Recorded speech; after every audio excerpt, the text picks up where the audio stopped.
We've had so much fun making these videos. A lot of people have asked me, how do you plan a multi-day trip? So in this video I'm going to go over how to plan a trip, how to plan where to stop, figuring out the group dynamics, and then how to do the SAG, how the SAG works. So enjoy it and hope to see you down the road. First section of this video talks about planning the trip. Now this does take quite a bit of time to plan the trip, so one of the things a friend suggested is the Natchez Trace. So I did a little background checking about the Natchez Trace to see if it's a suitable place. I've done a lot of these trips and this looked like it would be a fun one to go on.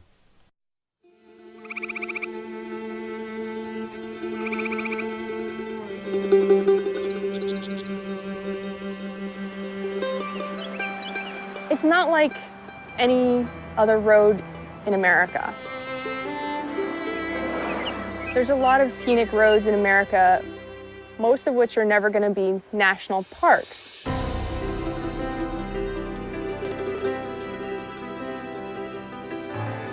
The Natchez Trace Parkway is really made for recreation. You can enjoy the natural beauty at a slower pace.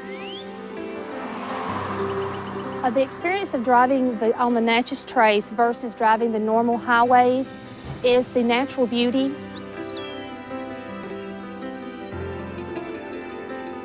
You don't see a lot of traffic. You see lots of wildlife. And it's just beautiful, beautiful scenery. I would think that the designers of the Parkway definitely had an idea that they could highlight the landscape really well if they approached it carefully and thoughtfully. So I think they had an idea in mind when they built the Parkway. If they do it right, we can preserve a lot of the history and we can make it a beautiful drive.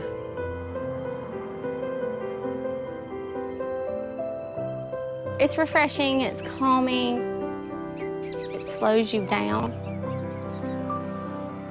Life gets busy.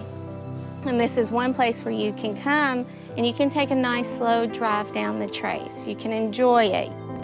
There's not a lot of distractions on the trace, and I like that.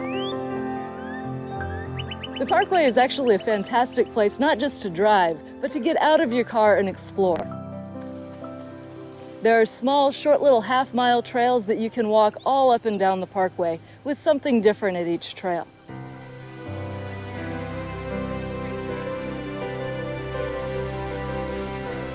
Jackson Falls is one of my personal favorite places to come along as my husband.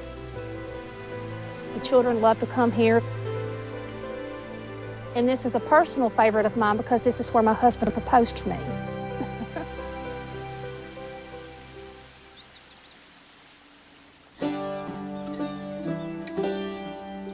The Natchez Trace Parkway, I think, has something special in the amount of history that it has tied up in it as well. This was the old Southwest, and this was the road that kind of opened it up. This trail was how so many people traveled. You can get out and hike where you can actually walk in the footsteps of the Kaintucks, who walked along the Natchez Trace 200 years ago. That valley was created by the footsteps of the people before you.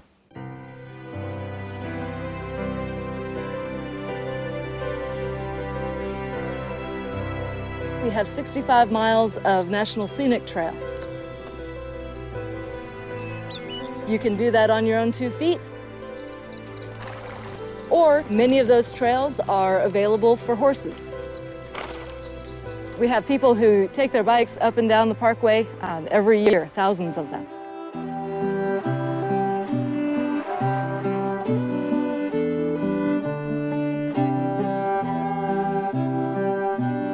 You can actually bike the entire thing.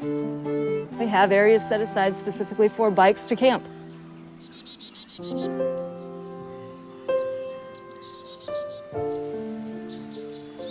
To me, the Natchez Trace means a place where I can get away from all of the world's cars, buildings, chaos. when you go into like a secluded place that you're just surrounded by raw beauty, it's almost like a stress reliever. You know, it's that relief you get from the world and all of its stress. I was brought here as a child, and I grew up and I loved it. Now I want to give back to my children, and maybe one day they can give back to their children. As my family and parents brought us out here and taught us, and maybe when my children are grown, they'll bring their kids through the Natchez Trace.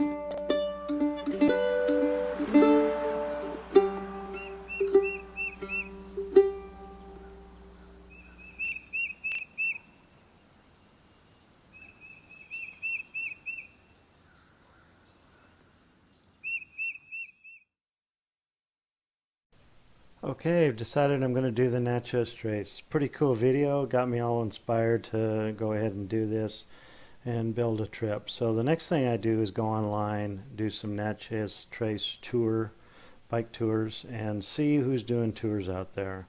So once I got that and I can see it's a thing, then I can go ahead and start figuring out how to build my own tour.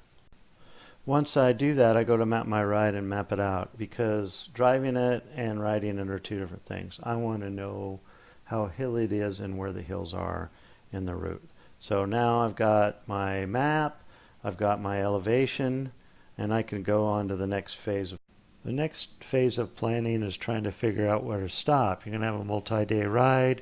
You want to be able to stop and have the mileage be decent. You want to have a decent place to stay. You want to know where food is along the way and all that kind of stuff. So the next section is where to stop. What I like to do is go to an example bicycle tour and click on the itinerary tab. And then I use kind of a hybrid approach. So I'll pick the itineraries from a multitude of tours and then build my own tour. So, a lot of these itineraries have recommended places to stop and that kind of stuff. Now you'll notice up here the cost of this trip is $3,600. So just as an example, B and I did this thing for $2,000. That was for both of us. The cost of this trip is $3,600. So for B and I to do it, it'd be $7,200. So as you can imagine, there's a significant savings if you can do the trip on your own. So I broke this up into 7 one-day rides. And so what you need to do is in Map My Ride or whatever mapping software, figure out how many miles you're going to go each day and what the elevation looks like. After you've figured out how far you're going to ride every day, then you can go ahead and start finding your hotels. And I use a combination of the itinerary, and then I'll look some up myself just to figure out where to stay.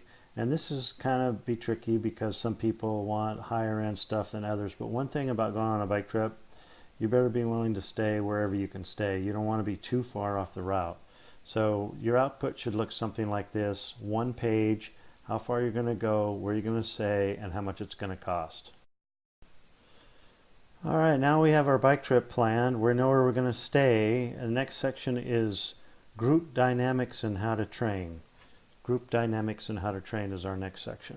Here's a timetable checklist I used to use: 6 months, 4 months, 2 months, 1 month, 2 weeks, and 1 week. So 6 months out, you need to complete the trip itinerary and then send it out to the people that you think you want to go with you. Spend more time than you think about who you're going to invite, because you need people that are easygoing, people that can go pee in the woods, people that are willing to sag, they don't want to ride the whole thing. You don't want any pricks, pre-badonnas, or high maintenance people or assholes out there. You don't want these guys that are just pounding, going 25 miles an hour all the time and not having any fun. So give a lot of thought to who you're going to invite. The other thing I would suggest is you have a variety of people.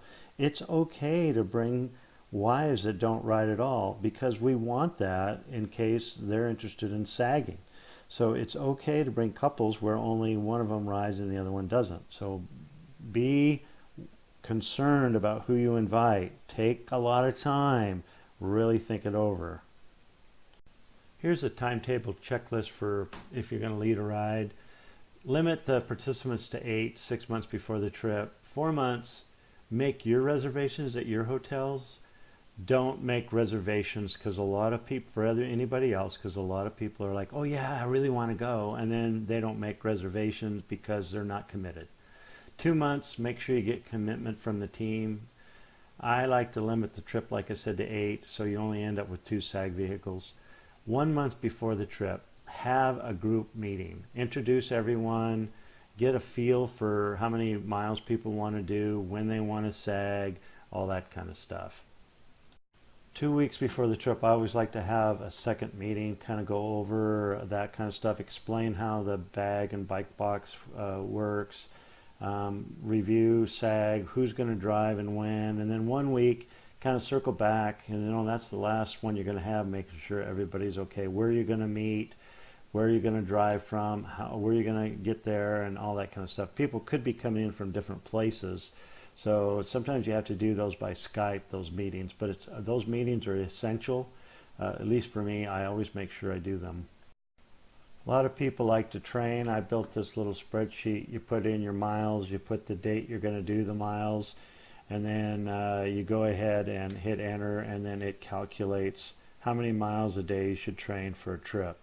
Now, one thing about it is that everybody should be able to ride their own mileage, so I don't really worry too much about training. If you want to ride 25 miles, you should be able to do that. If you want to ride 90 miles, you should do that as well. If you want a copy of this training worksheet along with the packing list, just drop me your email in the comments, and I'll send it to you. I'll email it to you. It's not... This next section is how the SAG works. Pretty straightforward. Usually it takes 2 people at the beginning of the day. They're at the first place, and then you drive to lunch. You load both cars onto the bag car. So you leave the yellow car at lunch, you take the bag car to the destination, then you can ride your bikes back to the lunch car and pick up the lunch car after everyone else has passed in the group and drive it to the destination. So that's just one hybrid out of many.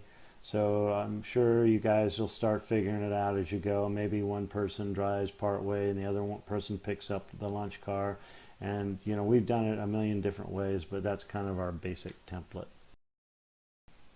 Well, that's how I plan a bikecation. So that's how to plan the trip, where to stop, group dynamics, and how to train, and how the SAG works.